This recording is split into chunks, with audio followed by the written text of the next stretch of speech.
O importante é você estar com tudo pronto o tempo todo quando você vai fazer esse trabalho de gravar e de falar e não sei o quê. Porque você não sabe exatamente quando que as coisas vêm. E é um processo meio de geração espontânea. Você percebe enquanto cria.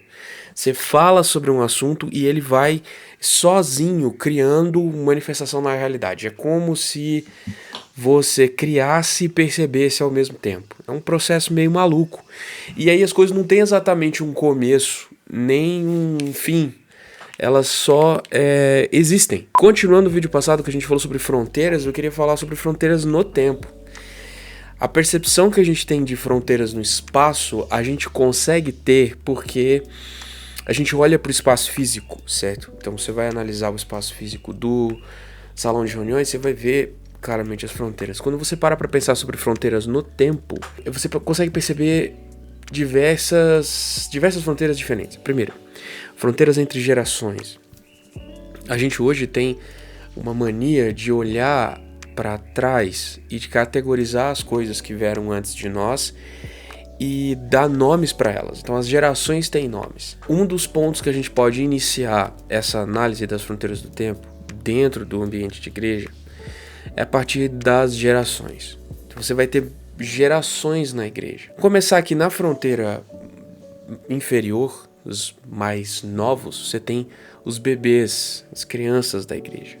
Lá no final, você tem os velhos, os idosos da igreja. Depois você vai ter as crianças da igreja. Dentro das crianças da igreja, você vai ter várias faixas etárias. Uma criança de 3 anos é muito diferente de uma criança de 5 anos. E uma criança de 5 anos é muito diferente de uma criança de 7 anos. De 10 para 11 anos, a diferença é ainda mais brutal. A partir ali dos 23 anos, 22 anos, antes eu considerava até menos, mas a partir dessa idade, parece que as coisas vão se ficando mais homogêneas. Porque aí todo mundo começa a trabalhar, já está concluindo seus estudos ou está ingressando em outros, mas parece que todo mundo está mais ou menos na mesma idade. A partir dos 25 anos até ali uns 40, todo mundo é mais ou menos igual. Você pode achar que não, mas há exceções, etc. Mas espera-se que as pessoas tenham mais ou menos os mesmos níveis de responsabilidades. Claro, as coisas crescem quando você casa e tem filhos, etc. Mas as expectativas de reação são mais ou menos as mesmas. Agora, nas regiões fronteiriças é que mora o problema. E esses são os lugares onde não há pessoas cuidando e há muito medo de se envolver. Por exemplo, a adolescência. 11, 12 anos, 13 anos, o início da adolescência, é uma faixa em que às vezes as igrejas até têm ministérios específicos. Vamos falar sério, é difícil apacentar essas pessoas. E são poucos os que efetivamente têm sucesso em discipular e cuidar de adolescentes. Certo? Porque adolescentes são um desafio, eles são uma das fronteiras dos seres humanos. Eles às vezes têm a mentalidade de criança e o corpo grande e desajeitado mais adulto. Às vezes é o contrário, o cara tem uma mente muito produtiva, muito capaz, mas o corpo não acompanha. Existe esse descompasso em que corpo e mente estão se formando de maneira diferente. Há poucas pessoas que querem cuidar de adolescentes. E aí vai ter outras fases na adolescência, que chamam a adolescência inteira, em que as coisas vão ficando incomuns e difíceis de lidar. Os interesses mudam a cada semana, as vontades mudam a cada semana. Como discipular uma pessoa que gosta hoje de você e que na semana que vem talvez te ache chato? Os gostos do coração mudam muito. Os adolescentes são assim, mas eles são profundamente importantes para a igreja. A mente de criança, guiada pelos pais, vai começando a amadurecer e percebendo a sua existência como diferente da existência da sua família, apartado da existência da família. Existe uma busca por uma identidade pessoal. Necessidades são outras, as expectativas são outras, as relações são diferentes. Agora, quando você olha para um adolescente bombardeado por hormônios que afetam a maneira dele de entender a realidade, de entender sexualidade, de entender o próprio corpo. E às vezes confuso com as mudanças que estão acontecendo, é um bicho difícil de lidar. E a maior parte de nós não quer se envolver, porque não é tão fácil. Semelhantemente, no final da adolescência, quando eles terminam o ensino médio, 7, 18 anos, e eles começam a ser profundamente cobrados pela sociedade a se posicionar a respeito do futuro. Cara, que momento difícil. Escolha uma profissão, escolha um interesse, algo que você vai fazer pro resto da vida, algo pelo qual você vai ser conhecido por fazer. Como que você decide isso? Como que você chega a essa conclusão? Você vai passar o resto da vida trabalhando em alguma coisa, ou sendo conhecido por fazer alguma coisa? Como que você decide isso? Em 1, 2 anos? Muita pressão, e é bem mais pressão do que os adultos conseguem entender. Porque o nível de opções aos quais eles estão submetidas é cada vez maior. Inclusive a opção de não ser nada, ou de não querer fazer nada, ou de sonhar determinadas atividades muito difíceis de compreender para gerações anteriores, como ser streamer, ser um jogador de videogame profissional. Como que a gente consegue entender isso dentro de um ambiente de igreja em que a liderança é apartada do ambiente cultural? Os líderes da igreja assim, não jogam videogame, a maior parte. Os líderes mais velhos da igreja nem sabem para que um videogame serve exatamente, é só um brinquedo. Mas os esportes são um dos ambientes de mais circulação de dinheiro hoje, e existe uma chance real de alguém que joga bem um jogo conseguir, bem, aliás, muito bem, e que suporta o ambiente e a pressão de ser um jogador profissional. O cara consegue viver assim. E mais, às vezes ele não é esse nível de profissional, mas ele consegue ser alguém que entende o jogo bem o suficiente para comentar a respeito daquilo e se torna um comentarista de jogos. Como é possível que a gente tenha isso e que isso exista? A igreja tem suas profissões favoritas, né? O médico, o engenheiro e o advogado. Essas são as profissões favoritas da igreja. São os mais fáceis de administrar do ponto de vista das lideranças mais antigas. Os criativos são um problema. Os músicos são impensáveis. Eles gostam dos funcionários públicos também, independente de quais sejam as áreas, né? Os concursados. Não estou pondo demérito em qualquer uma dessas funções, mas há profissões que ficam fora do radar da maior parte das lideranças cristãs, e eles não estimulam os jovens a seguir essas carreiras, especialmente as da área de criatividade. São fronteiras das capacidades humanas.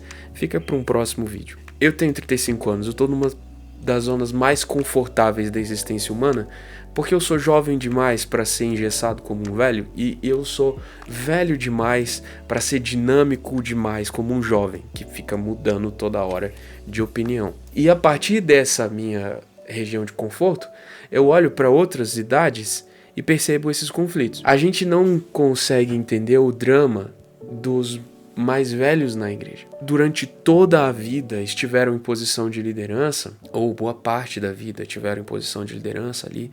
A partir dos 30 anos, as pessoas começam a ser consideradas dignas de alguma atenção na maior parte das lideranças de igreja. Essa pessoa está chegando ao limite da sua capacidade de serviço, 65, 70 anos. O corpo já não acompanha.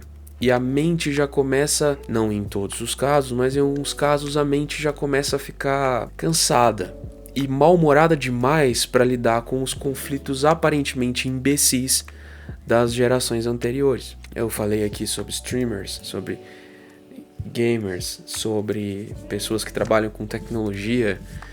Como é que esses caras vão entender se eles mal sabem responder e-mail muitas vezes? Esse conflito, Davi, é muito ano 2000. Cara, não é. Eu não sei como é que é a sua liderança na sua igreja, mas em lideranças menores, igrejas menores, lá a treta ainda é essa. A gente não pode considerar, do ponto de vista da nossa vida urbana e etc., ignorar as lutas dos nossos irmãos que estão mais lá, geograficamente mais na fronteira lá no final. E quando o cara fica bem velho, e ele já não tem força física, nem força mental, como que a gente cuida desse irmão? Muitos irmãos são abandonados e muitas experiências são perdidas, muitas ideias são perdidas. Dandão, quer deitar? Deita aí, Dandão.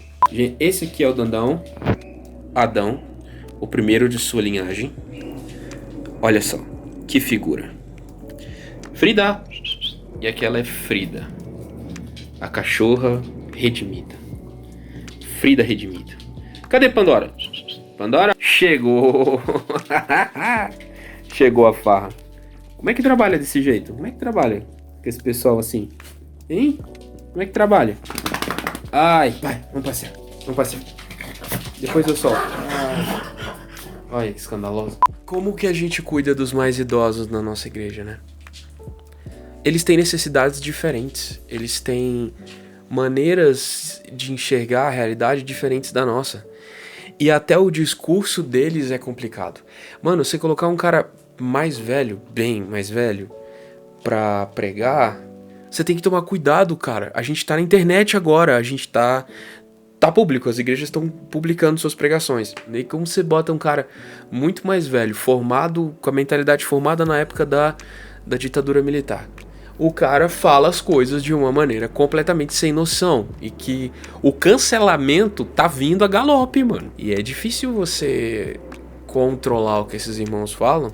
E mais ainda, você explicar pra ele que determinadas expressões, determinadas colocações demonstram uma profunda ignorância da realidade presente. E não só isso, mas uma profunda falta de amor bíblico também. Às vezes esses irmãos são preconceituosos, porque a história deles gerou neles essa maneira de pensar. Eles são frutos do seu tempo.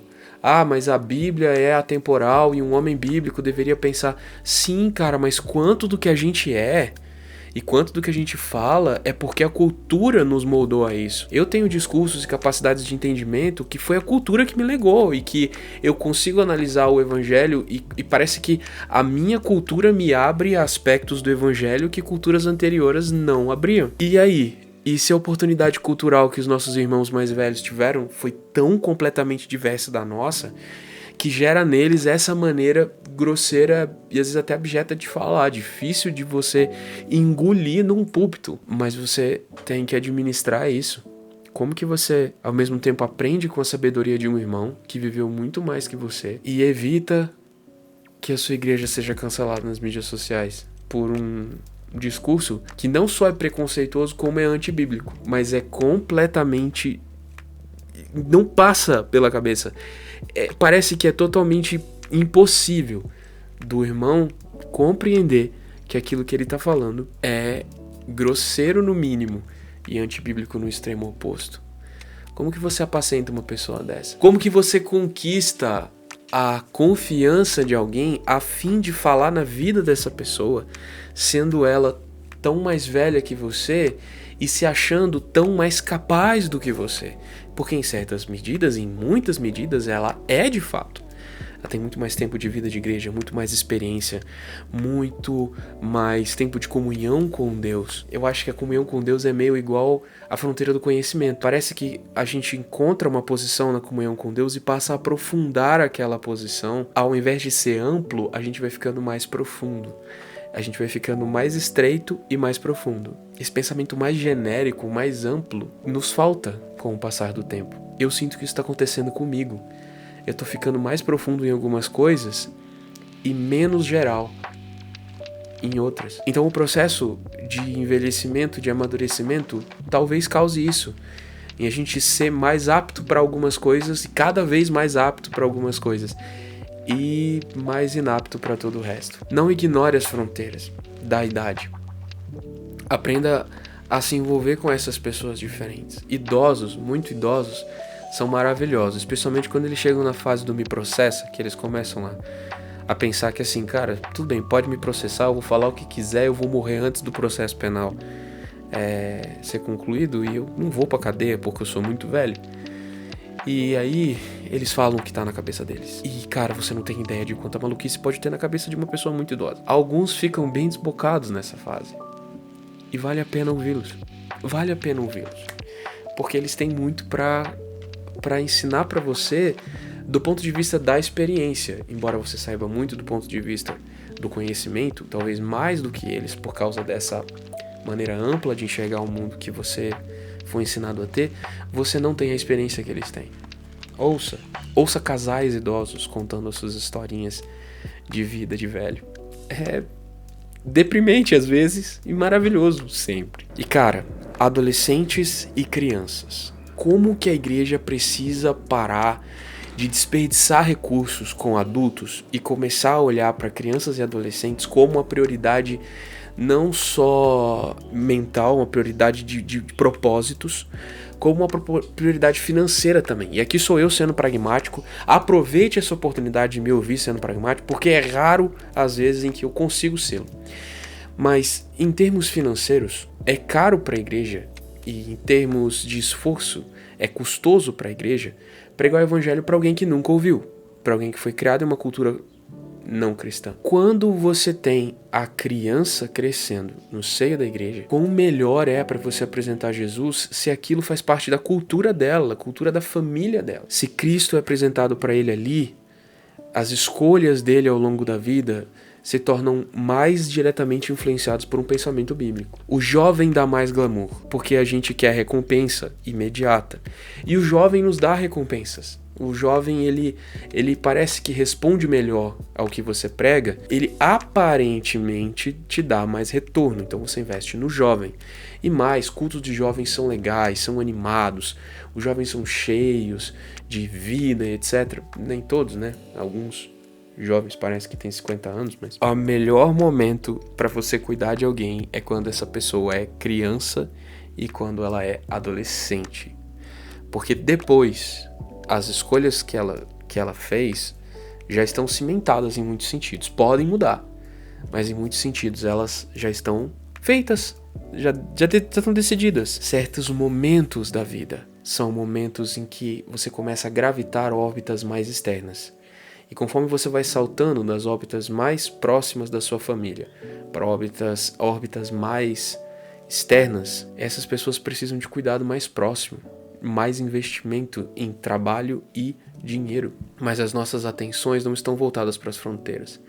Em geral, elas estão voltadas para os centros. A gente não olha as fronteiras do espaço, a gente não olha as fronteiras do tempo. Existem outras fronteiras que a gente também não está observando, mas eu vou deixar isso para outros vídeos. Pense onde você gasta o seu recurso e, ao olhar para as fronteiras, olhe-as com amor. Elas merecem mais atenção. Elas são importantíssimas. Sejam as fronteiras do espaço, sejam as fronteiras do tempo, elas são importantíssimas, porque é nas fronteiras que a gente ganha e perde, tanto em maturidade quanto em pessoas. Está procurando um lugar para trabalhar? Está procurando um lugar onde você pode exercer o seu serviço cristão? Vai para a fronteira, vai onde não tem ninguém.